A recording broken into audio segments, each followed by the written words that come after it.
say, that didn't Allah Azza wa Jal send a message to you? Didn't you know in the Quran that death will come to you? Didn't you know that you had to stand in front of Allah Azza wa Jal, and the angel of death will come, and he will extract the soul from the body, and the angel of death will pull the soul until it leaves the feet and enters into the ankles, and when it reaches the foot of the ankle, the angel of death will then let go of the soul again, and it will enter into his body, and then the angel of death will pull the soul again until it reaches his knees, and then he will let go of the soul again, and it will enter into his body again, suffocating this person, making his death difficult and hard on him, and then the angel of death will pull the soul until his waist, and then once again, let it go inside his body again, and then pull it up to his shoulders, and let it go again, pull it up to his neck, and let it go again, pull it up to his eyes, and release it again. And the hadith of the Prophet ﷺ is, he will pull and tug on that soul out of his body, just as a person tugs on a silk cloth once it's covered inside thorns. You know, you have a silk cloth, and you throw a handful of thorns on them. Now in order to pull, or you take the cloth and throw on the thorns on the ground, in order to pull that cloth out, what happens? What do you have to do? You have to tug and pull it. And when you tug and pull it, what happens to that cloth? It rips and tears. The Prophet said that's how the angel of death will take your soul out. And when he takes that soul out, he will then take that soul to the skies. And the heavens, the doors of heavens will be closed for that person, and they will not be closed for that person. And then he will be released back into his grave. And he will be asked 3 questions. Who is your Lord? He will then be asked, who is your messenger, and what is your religion? And he will not be able to answer any of them.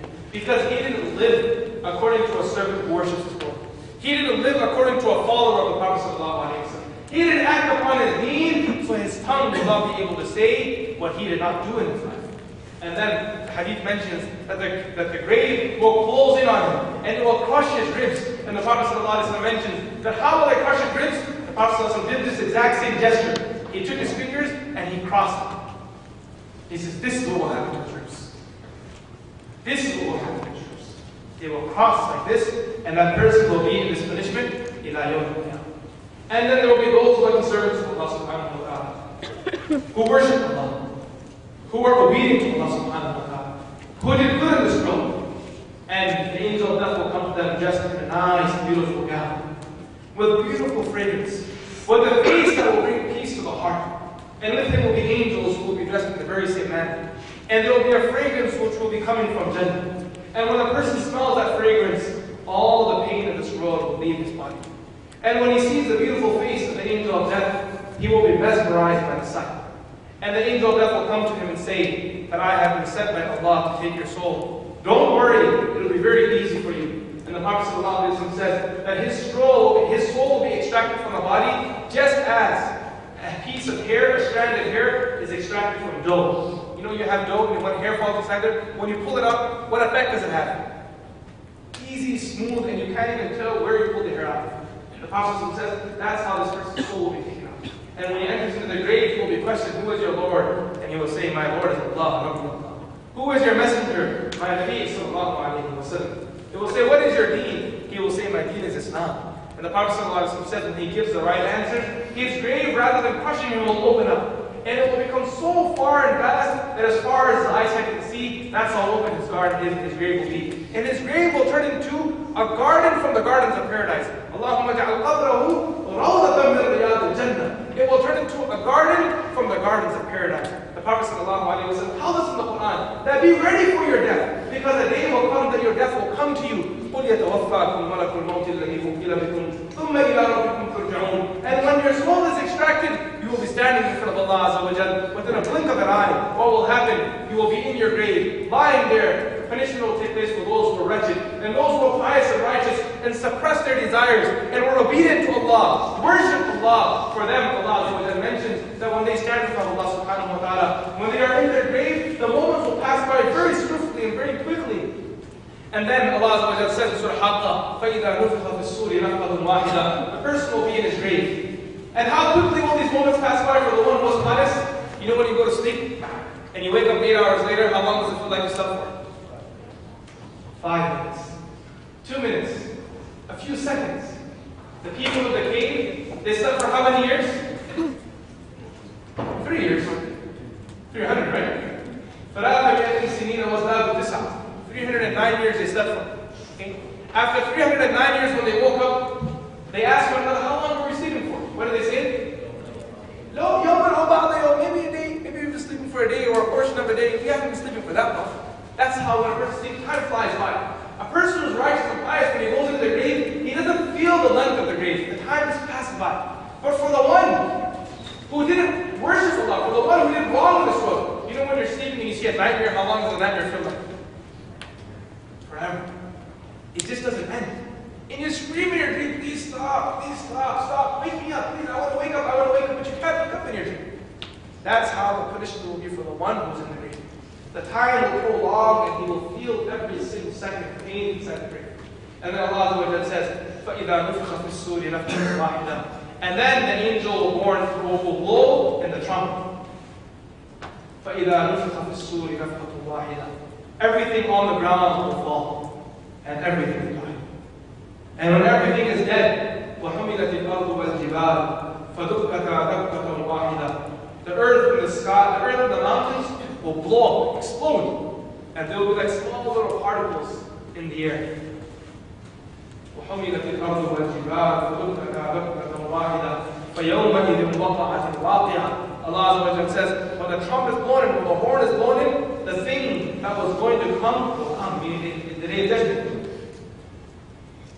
فَيَوْمَئِذٍ وَقَعَتِ الْوَاقِعَةُ وَانشَقَّتِ السَّمَاءُ فَهِيَ يَوْمَئِذٍ وَاهِيَةٌ. In the beautiful sky was terrible. فَهِيَ يَوْمَئِذٍ وَاهِيَةٌ وَالْمَلَكُ عَلَىٰ أَرْجَائِهَا. And then when the sky tears open, the angels will come forth. Armies and armies of angels will come. وَحُمِلَتِ الْأَرْضُ وَالْجِبَالُ وَانشَقَّتِ وَالْمَلَكُ عَلَىٰ أَرْجَائِهَا وَيَحْمِلُ عَرْشَ رَبِّكَ فَوْقَهُمْ يَوْمَئِذٍ ثَمَانِيَةٌ. And armies of angels will come forth. And then finally 8 angels will come. And 2 angels, they will be paired in twos and twos and twos. And each of the 2 will be holding on to one leg of the throne of Allah subhanahu wa ta'ala. What will they be holding?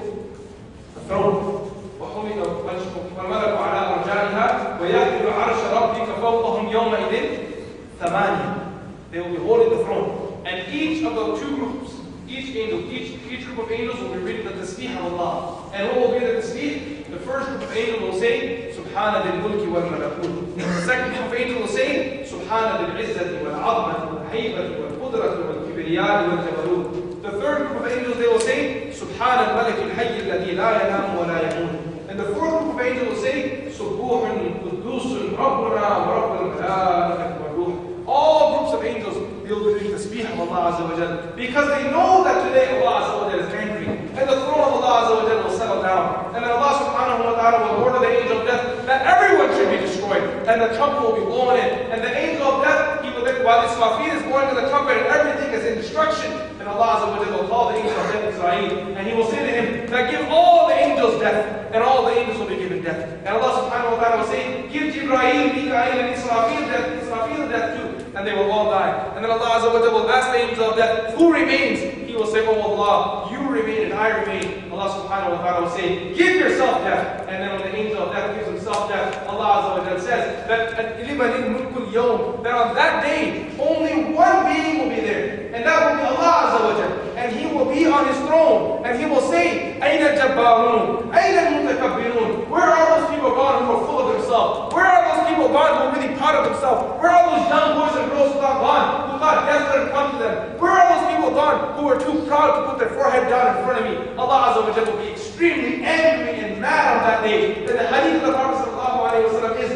that Allah Azza wa Jalla has never been angry before like that and never will he be angry after that, ever like that ever again. So angry will Allah subhanahu wa ta'ala be. Why is his anger there?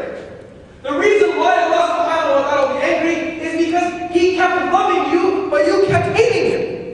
He kept loving you. He bestowed you, he showered you with faith. He gave you iman. He gave you help. He gave you teachers. He gave you parents. He gave you clothing. He gave you food. He gave you water. The things that you take for granted in life, Allah Azza wa Jalla gave you all of those things. Imagine living a life without one thumb. Just one thumb. Take one thumb away of yours. How would you eat food? How would you eat with your hand? How would you hold a pen? How would you open a door? How would you put your shoes on? Without one thumb that Allah Azza wa Jalla gave you. Allah subhanahu wa ta'ala gave you such a favor. Imagine you didn't have a nose. Who from around you would even look at you and smile ever again? Every time if you didn't have a nose, you would know that your parents, when they said that you were beautiful, that they were lying. But Allah subhanahu wa ta'ala, He beautified you. He made you handsome. He gave you parents that will love you.